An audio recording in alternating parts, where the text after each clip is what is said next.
Recording number 140 Bhagavatam చదువుకుంటూ ఉన్నాము. అప్పుడు వాని నన్నిటినీ ఏకత్వమున నిలుపునట్టి జీవుడుగా దేవుడు దిగివచ్చి హృదయమునందు ప్రవేశించి చిత్తమున నిండెను.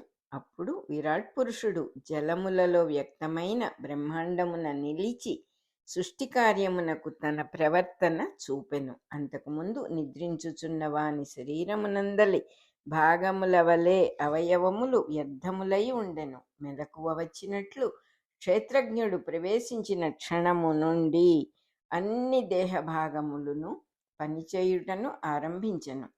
ఈ మొత్తము శాస్త్రమును అవగతము చేసుకొని వివేకము పొందినవారు వైరాగ్య సంపన్నులై విరాట్ పురుషుని యందు నిరంతర భక్తి కలిగి ధ్యానింతురు.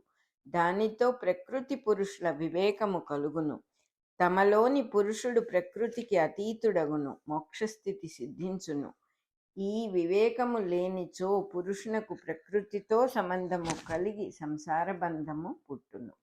సత్వరజస్తమస్సులతో కూడిన ప్రకృతి కారణముగా ఏర్పడిన ఈ దేహము కార్యరూపము. దేహము కార్యరూపము అనుట వలన ప్రకృతి ధర్మముల ఫలితమైన ఒక స్థితియే గాని శరీరమును ఒక వస్తువుగా పరిగణింపదగదు. అనేక వస్తువుల సముదాయమైన సామ్యరూపమొక వస్తువు అనుట ఎట్లు సత్యమగును? It is the state of equilibrium of forces and not an item. అట్టి శరీరముననున్న పురుషుడు సుఖము దుఃఖము మోహము అనువానియందు ఆపేక్ష గలవాడు కాడు. ఈ సుఖము మున్నగునవి ప్రకృతికి సంబంధించినవి. పురుషునకు సంబంధించినది అస్తిత్వ ప్రజ్ఞ మాత్రమే. ఈ పురుషుడు ఆ ప్రకృతి యొక్క మార్పులు తనకు లేనివాడు. మూడు గుణములు కూడా తనకు లేవు. నిర్మలమైన నీటియందు ప్రతిబింబించుచున్న సూర్యుని వలె ప్రకృతి గుణముల యందు ప్రతిబింబించును. అతడు ప్రకృతి యందలి తానుగా అతీతుడుగా ఉండును. అట్టి పురుషుడు ప్రకృతి గుణములతో సంబంధం ఏర్పరచుకొనినప్పుడు వానితో కూడిన తాను అను ప్రజ్ఞ కలిగి ఉండును.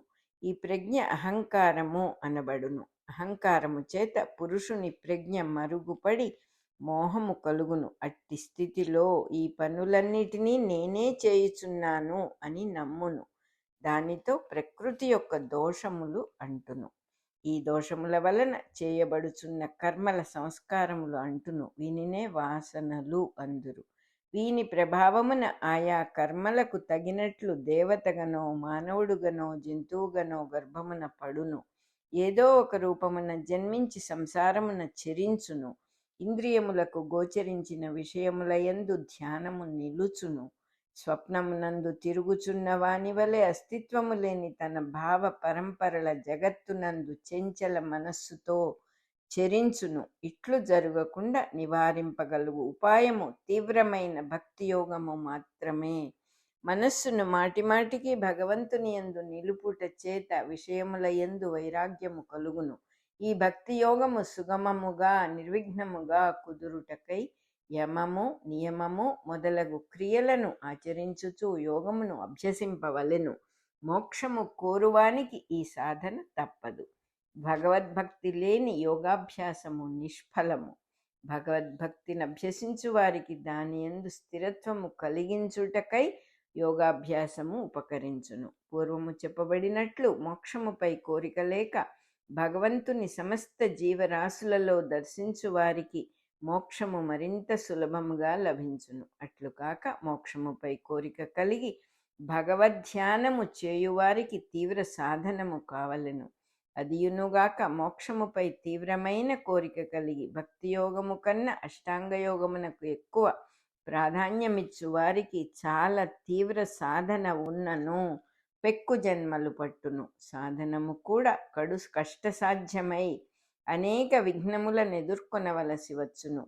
సర్వాంతర్యామి భక్తి లేక కుండలిని యోగ సాధనము లేక మణి మంత్రౌషధ రసాదులు వినియోగించి సాధన చేయువారు కూడా కలరు. వారిని బాహ్య విఘ్నములు కొన్ని జన్మలు బాధించును. అనగా డబ్బు ఇబ్బందులు, సదుపాయమైన ఇల్లు కుదురకుండుట, పరిసరముల వ్యక్తులతో శత్రుత్వాదులు, బదిలీలు, వృత్తి ఉద్యోగాదుల ఘర్షణ, పై అధికారుల బాధలు మున్నగునవన్నీయు విఘ్నరూపములుగానే పరిణమించును. ఎట్టకేలకు వానిని జయింపగలిగినను అంతర్విఘ్నములు మరికొన్ని జన్మలు బాధించును. అంతర్విఘ్నములనగా మంచి పనుల వలన కీర్తికాంక్ష, గురువు అనిపించుకొనుట, శిష్యుల మొగమాటములు, అందు అత్యాదరముతో సేవజేయు శిష్యులపై శిష్యురాండ్రపై మమకార బంధములు, ఒక తరగతికి చెందిన అంతర్విఘ్నములు. వీనిని జయింపగలిగినచో మరికొన్ని ఎదురగును. అవి లోకములను ఉద్ధరింపవలెనను వ్యామోహము, ఉద్యమములు, ఆశ్రమములు, మఠములు, నిర్వహించు బరువు బాధ్యతలు, మంచి పనులు చేయుటకై జనవశీకరణము మున్నగు శక్తులబ్బుట, వానితో తాను చెలగాటలాడుట, వాని తీవ్ర పరిణామములు మొదలగునవి. వీనిని జయింపగలిగిననే గాని మోక్షమునకు కావలసిన నిస్సంగత్వము, జ్ఞానము అలవడదు.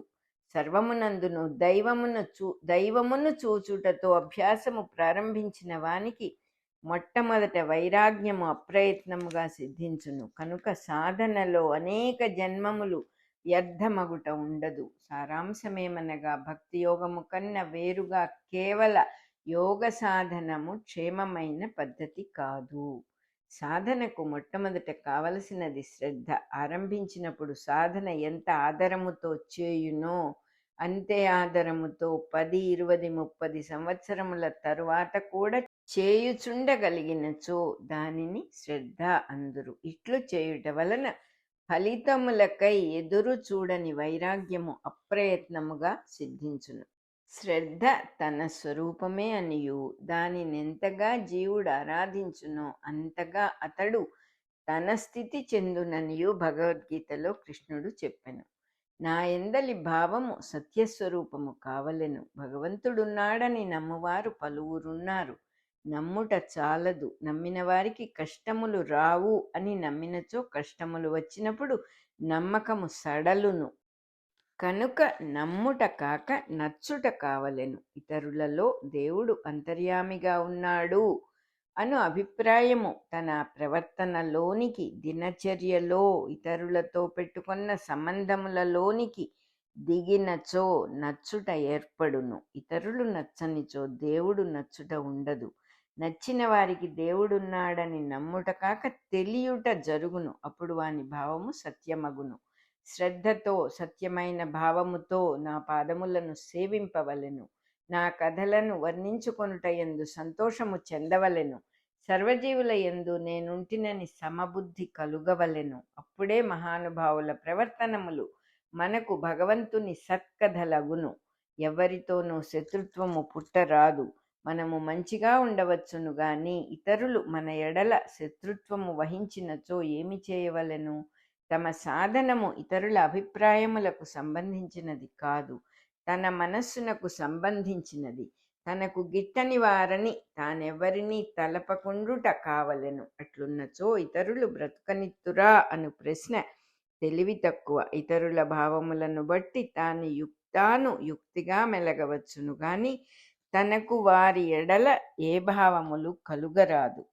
సాధనకు బ్రహ్మచర్యము ఆవశ్యకము. అనగా పెండ్లు చేసుకొనరాదని కాదు. ఋషుల మార్గమును బట్టి సాధనము చిన్నతనమున ప్రారంభింపవలెను. బ్రహ్మచర్యాశ్రమమున సాధన పూర్తి కావలెను. ఆ కాలమున స్త్రీ కామమునకు అతీతుడుగా ఉండవలెను.